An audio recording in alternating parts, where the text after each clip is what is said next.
Hello friends, welcome to our channel. आज हम लोग फिर से फार्मा सेक्टर को डिस्कस करेंगे। जैसा कि मैंने बोला था कि पार्ट 2 आएगा फार्मा का। हमारा जो पार्ट 1 का वीडियो था उसमें हमने कुछ स्टॉक्स को कवर किया है और वीडियो बहुत लंबा हो जा रहा था, इसलिए जो रेस्ट फार्मा का कुछ स्टॉक्स बच रहा था जिसमें मुझे अच्छा पैटर्न्स दिख रहा था, उसको मैंने पार्ट 2 के लिए रख लिया था। चलिए आज हम लोग उसको डिस्कस कर लेंगे। जैसे कि आप लोग जानते हैं, स्टॉक मार्केट में जब कोई सेक्टर परफॉर्म करता है तो वो सेक्टर में काफ़ी सारे स्टॉक्स में हमको काइंड ऑफ सिमिलर पैटर्न्स देखने को मिलते हैं और वो पैटर्न्स अगर हम आइडेंटिफाई कर सकते हैं तो कौन से सेक्टर्स अच्छा परफॉर्म कर रहे हैं वो हमको जानने को भी मिल जाता है। अभी इस टाइम में डिफेंसिव स्टॉक्स काफ़ी अच्छा परफॉर्म कर रहे हैं, जैसे कि आईटी हो गया, फार्मा हो गया, एफएमसीजी हो गया। तो ये सब स्टॉक्स अभी परफॉर्म कर रहे हैं और क्योंकि फार्मा में मुझे अच्छा अपॉर्चुनिटी दिख रहा है, इसलिए हम लोग फार्मा के बारे में ये वीडियोस बना रहे हैं। पहला पार्ट ये वाला ऑलरेडी अपलोडेड है, आप नहीं देखे हैं तो देख लीजिएगा। इसका लिंक आपको पिन कमेंट और डिस्क्रिप्शन बॉक्स में मिल जाएगा। इसमें हमने निफ्टी को भी डिस्कस किया है, उसके साथ साथ कुछ और स्टॉक्स को भी डिस्कस किया है। आज भी हम एक बार फिर से निफ्टी को देख लेंगे और उसके बाद ही हम बाकी स्टॉक्स को देखेंगे। ऐसे मैं ज़्यादा डिटेल में नहीं जाऊंगी, बस थोड़ा थोड़ा कर लेंगे क्योंकि ऑलरेडी निफ्टी को डिस्कस किया हुआ है। यहाँ पे हम पहले वीकली टाइम फ्रेम में हैं तो आप देख सकते हैं यहाँ पे पोलैंड फ्लैग का एक स्ट्रक्चर पहले बना था और इस स्ट्रक्चर से ब्रेकआउट के बाद स्टॉक में काफ़ी अच्छा मूवमेंट आया है। और यहाँ पे भी अगर हम नोटिस करेंगे ये भी एक पोलैंड फ्लैग जैसा स्ट्रक्चर बना रहा है और इस पोलैंड फ्लैग वाला स्ट्रक्चर से भी हमें ब्रेकआउट मिल गया है। और हम अगर डेली टाइम फ्रेम में देखेंगे तो हमको देखने को मिलेगा ये एक रिसेंट स्विंग हाई बन रहा था 19,919 के लेवल पे। ये जो स्विंग हाई था इसका भी ब्रेकआउट हुआ है और इंडेक्स कंटिन्यूसली 3 दिन से अपमूव ही कर रहा है। अगर आरएसआई को भी हम देखेंगे, कंसोलिडेशन जो चल रहा था उस समय 40 से 60 के बीच में ही चल रहा था और अभी जो अपमूव आया है आरएसआई 60 से ऊपर आ गया है। तो मुझे अभी भी लग रहा है ये काफ़ी ज़्यादा बुलिश है और हमें अच्छा मोमेंटम भी मिल सकता है। चलिए अभी स्टॉक्स को भी डिस्कस कर लेते हैं। हमारा पहला स्टॉक है शिल्पा मेडिकेयर। स्टॉक को अभी हम पहले वीकली टाइम फ्रेम में देख रहे हैं और आप देख सकते हैं स्टॉक यहाँ पे एक ऐसे जोन में ही कंसोलिडेट कर रहा है। ऐसे देखा जाए तो जोन काफ़ी बड़ा है, लेकिन हम देख सकते हैं स्टॉक 2014-15 से ही इसी जोन में कंसोलिडेट कर रहा है। ये जो लाइन है 214 का, ये स्टॉक के लिए एक सपोर्ट लेवल है और मैंने इधर एक ट्रेंड लाइन ड्रॉ किया है। आप देख सकते हैं ये ट्रेंड लाइन से रेजिस्टेंस ले रहा था स्टॉक 2016 से, दिसंबर 2016 से स्टॉक ये ट्रेंड लाइन से रेजिस्टेंस ले रहा था और कंटिन्यूसली आप अगर देखेंगे यहाँ पे रेजिस्टेंस लिया है, यहाँ पे भी लिया है, इस जगह पे लिया है और अभी भी स्टॉक ब्रेकआउट से पहले यहाँ पे 1-2 बार रेजिस्टेंस लिया है उसी के, और उसके बाद ही इस लेवल से ब्रेकआउट हुआ है। लेकिन हम देख सकते हैं ये जो ब्रेकआउट हुआ है ये काफ़ी स्ट्रॉन्ग ब्रेकआउट हुआ है ट्रेंड लाइन से। अगर हम आरएसआई को भी देखेंगे, आरएसआई ओवरबॉट जोन में चला गया था, 82-83 के आसपास था, लेकिन यहाँ पे जो थोड़ा प्रॉफिट बुकिंग हुआ है उस समय आरएसआई नीचे आ गया था और अभी फिर से 60 से सपोर्ट लेके अप मूव कर रहा है। तो फिलहाल ये स्टॉक को हमें अपने वॉच लिस्ट में रखना है क्योंकि जो लास्ट कैंडल बना है ये बहुत ही बड़ा बन गया है।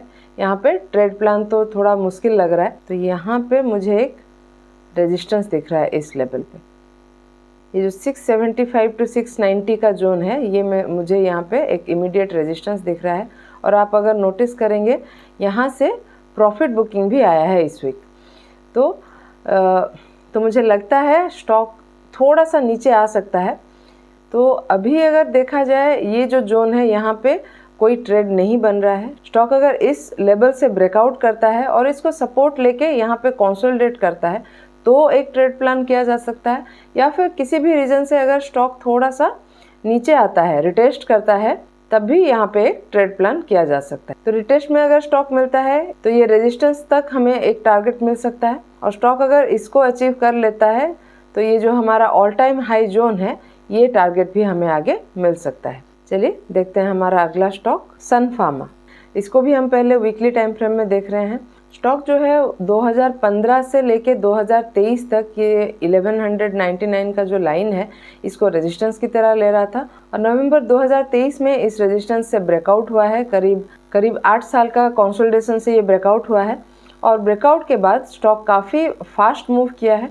और अगर यहाँ से मैं एक ट्रेंड लाइन ड्रॉ करूँ तो आप देखेंगे यहाँ एक पोल एंड फ्लैग जैसा स्ट्रक्चर हमको देखने को मिल रहा है, और इस पोल एंड फ्लैग के स्ट्रक्चर से भी स्टॉक में ब्रेकआउट हो गया है। चलिए स्टॉक को अभी डेली टाइम फ्रेम में देखते हैं। डेली टाइम फ्रेम में आप देख सकते हैं ये पोल एंड फ्लैग के स्ट्रक्चर का ब्रेकआउट तो हो गया था, लेकिन यहाँ पे अगर मैं एक और जोन ड्रॉ करूँ 1560 से 1570 का ये जो जोन है, यहाँ पे स्टॉक अभी एक फ्रेश रेजिस्टेंस फेस कर रहा है और इस लेवल से ब्रेकआउट करने का कोशिश कर रहा है। ये ब्रेकआउट कंफर्म नहीं हुआ है अभी, क्योंकि आप देख सकते हैं क्लोजिंग जो आया है हमारे जोन के अंदर ही आया है। यहाँ पे हम देख सकते हैं वॉल्यूम एक्यूमुलेशन धीरे धीरे हो रहा है और RSI का रेंज शिफ्ट भी हमको देखने को मिल रहा है। और ये भी है कि ये जो कंसोलिडेशन जोन में RSI 40 से 60 के बीच में ही चल रहा था, वो अभी 60 से ऊपर आ गया है।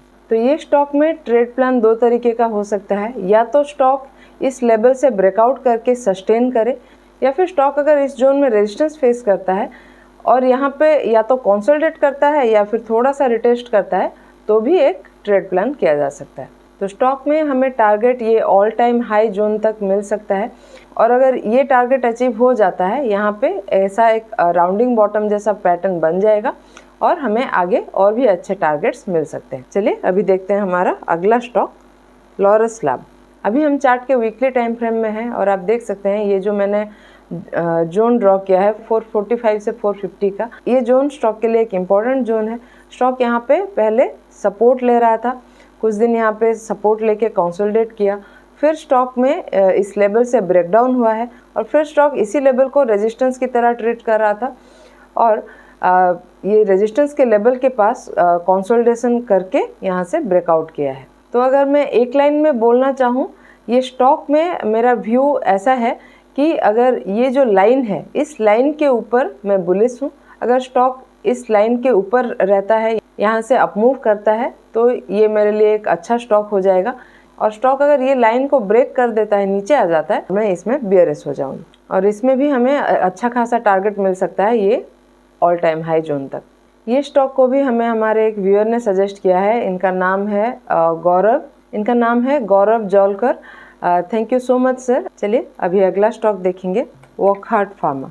ये स्टॉक को हम वीकली टाइम फ्रेम में देख रहे हैं और आप देख सकते हैं स्टॉक ये जो जोन है हमारा 920 से 960 का, इस जोन में स्टॉक कंसोलिडेट कर रहा था करीब 2016 से इसी जोन में कंसोलिडेट कर रहा था और करीब 8 साल के बाद स्टॉक ये लेवल से ब्रेकआउट करने का कोशिश कर रहा है। यहाँ पे आप देख सकते हैं इस वीक स्टॉक ने कोशिश बहुत ही बढ़िया किया था यहाँ से ब्रेकआउट करने का, लेकिन प्रॉफिट बुकिंग आ गई है और ब्रेकआउट कंफर्म नहीं हो पाया है। यहाँ पे आप देख सकते हैं ये जो मूव आया है ये काफ़ी बड़ा अप मूव आ गया है। वॉल्यूम अच्छा है, RSI भी आप देखेंगे तो अच्छा है, लेकिन ये जो मूव आया है ये बहुत ही फास्ट अप मूव आया है। तो स्टॉक अगर रिटेस्ट करता है तो एक अच्छा ट्रेड प्लान बन सकता है, रिस्क रिवार्ड रेशियो अच्छा रहेगा उस केस में। और ये भी है कि ये जो 1000 का लेवल है जहाँ से प्रॉफिट बुकिंग हुई है, ये एक साइकोलॉजिकल लेवल रहता है, मतलब ऐसे जगह से रेजिस्टेंस मिलने का चांसेस रहता है। तो ये लेवल अगर ब्रेकआउट कर लेता है स्टॉक, तो भी एक अच्छा ट्रेड प्लान किया जा सकता है। तो अगर यहाँ से स्टॉक ब्रेकआउट करता है और सस्टेन करता है तो भी एक अच्छी ट्रेड अपॉर्चुनिटी बन सकती है और हमें ये ऑल टाइम हाई तक का भी टारगेट मिल सकता है। अगला स्टॉक हम देखेंगे एलेम्बिक फार्मा।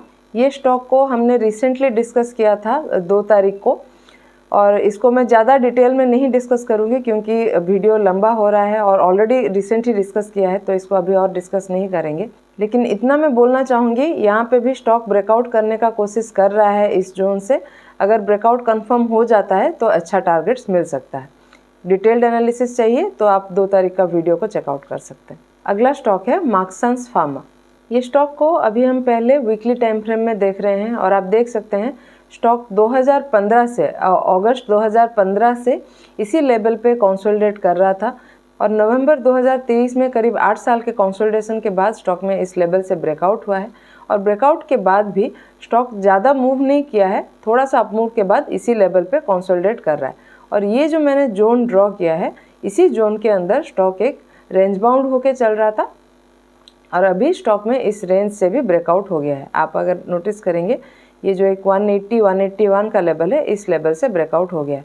और अगर हम यहाँ पे नोटिस करेंगे, ये स्ट्रक्चर आपको हमारा स्टॉक ऑफ द वीक का भी याद दिलाएगा, क्योंकि हमारा जो स्टॉक ऑफ द वीक था लुपिन, उसका भी स्ट्रक्चर कुछ ऐसा ही सिमिलर है।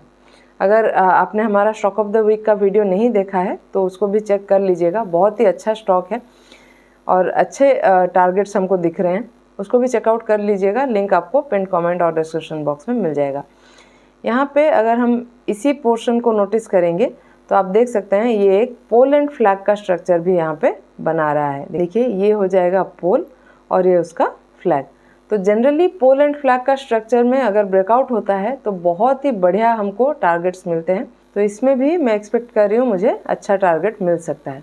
डेली टाइम फ्रेम में देख लेते हैं। यहाँ पे हम देख सकते हैं ये जो कंसोलिडेशन जोन रहा है इसमें काफ़ी अच्छा वॉल्यूम आया है और लास्ट का अगर हम ये ब्रेकआउट का भी वॉल्यूम देखेंगे, ये काफ़ी स्ट्रॉन्ग वॉल्यूम आया है यहाँ पे।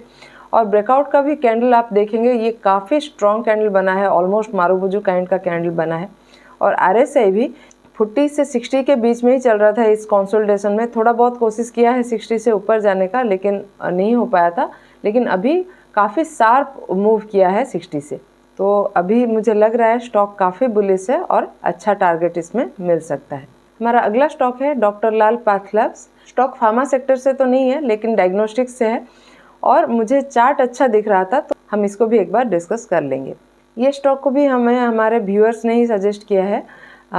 एक है गौरांश जी, दूसरे है वामसी जी और एक है पवन जी। इन तीनों ने हमें ये स्टॉक को सजेस्ट किया था। काफ़ी अच्छा स्टॉक है और हमें अच्छे टारगेट्स यहाँ पे मिल सकते हैं। चलिए स्टॉक को भी एक बार देख लेते हैं। पहले हम वीकली टाइम फ्रेम में देख रहे हैं और आप देख सकते हैं ये जो 1800-1900 का लेवल है ये स्टॉक के लिए एक बहुत ही बढ़िया सपोर्ट है। यहाँ से स्टॉक में जब ब्रेकआउट हुआ है उसके बाद काफ़ी अच्छा अपमूव मिला है और जब थोड़ा सा नीचे आया है स्टॉक फिर से इसी लेवल पे सपोर्ट लेके कंसोलिडेट कर रहा है। ये 2750 से 2800 का ये जो लेवल है ये स्टॉक के लिए एक रेजिस्टेंस की तरह काम कर रहा था और यहाँ पे आप नोटिस करेंगे तो काफ़ी बार स्टॉक ने रेजिस्टेंस लिया है। यहाँ पे भी कोशिश किया था स्टॉक ने ब्रेकआउट करने का, हो नहीं पाया है और अभी भी स्टॉक ने 3-4 हफ्ते की कोशिश के बाद ही यहाँ पे ब्रेकआउट किया है। अगर आप देखेंगे वॉल्यूम एक्यूमुलेशन काफ़ी अच्छा है स्टॉक में और RSI भी अभी 60 से सपोर्ट लेके अपमूव कर रहा है। और ये जो जोन है इस जोन के नीचे हम अगर नोटिस करेंगे ये एक इन्वर्स हेड एंड शोल्डर का पैटर्न भी बन रहा है और ये है पैटर्न का लेफ्ट शोल्डर, ये राइट शोल्डर और ये हेड। और इस पैटर्न से भी आप देख सकते हैं स्टॉक में ब्रेकआउट हो गया है। तो स्टॉक अगर यहाँ पे थोड़ा सा कंसोलिडेट करता है तो चार्ट मेरे लिए और भी स्ट्रॉन्ग हो जाएगा और मेरे लिए एक अच्छा ट्रेड प्लान बन सकता है। या फिर अगर एक ऑल्टरनेटिव व्यू हम देखें तो इस लेवल पे कुछ ऐसा राउंडिंग बॉटम जैसा भी पैटर्न हमें बनता हुआ नज़र आ रहा है। और जनरली ऐसे राउंडिंग बॉटम पैटर्न जब फॉर्मेशन हो रहे होते हैं तो ये बेस बन जाने के बाद ये जो अपवर्ड मूव आता है स्टॉक में ये काफ़ी फास्ट आता है। तो ये भी एक व्यू हो सकता है और स्टॉक यहाँ से एक अच्छा मोमेंटम गेन कर सकता है और उस केस में हमें ये ऑल टाइम हाई तक का एक बहुत ही बढ़िया टारगेट मिल सकता है। तो ये हो गया हमारे आज के फार्मा के स्टॉक्स। इसी के साथ हमने काफ़ी सारे फार्मा स्टॉक्स को डिस्कस कर लिया है जिनमें हमें बहुत ही बढ़िया अपमूव के चांसेस दिख रहे थे। तो पिछला पार्ट और ये पार्ट में मैंने जो भी सारे स्टॉक को डिस्कस किया है कोशिश कीजिए सारे को आप अपने वॉच लिस्ट में रखें और ट्रैक करते रहें और जैसे ही एक सुइटेबल सेटअप आपको मिलता है आप इसमें अपना ट्रेड प्लान कर सकते हैं। लेकिन ध्यान में रखें ये कोई भी बाइंग या सेलिंग का सजेशन नहीं है। कोई भी स्टॉक को ट्रेड करने से पहले प्रॉपर एनालिसिस करें या फिर अपने फाइनेंशियल एडवाइजर की सलाह ले लें। आपको हमारा आज का एनालिसिस कैसा लगा हमें कमेंट में लिख के ज़रूर बताइएगा और अगर पसंद आया हो तो वीडियो को लाइक और चैनल को सब्सक्राइब करना बिल्कुल मत भूलिएगा। ऐसे ही और टेक्निकल एनालिसिस के साथ मिलते हैं अगले वीडियो में। Thank you.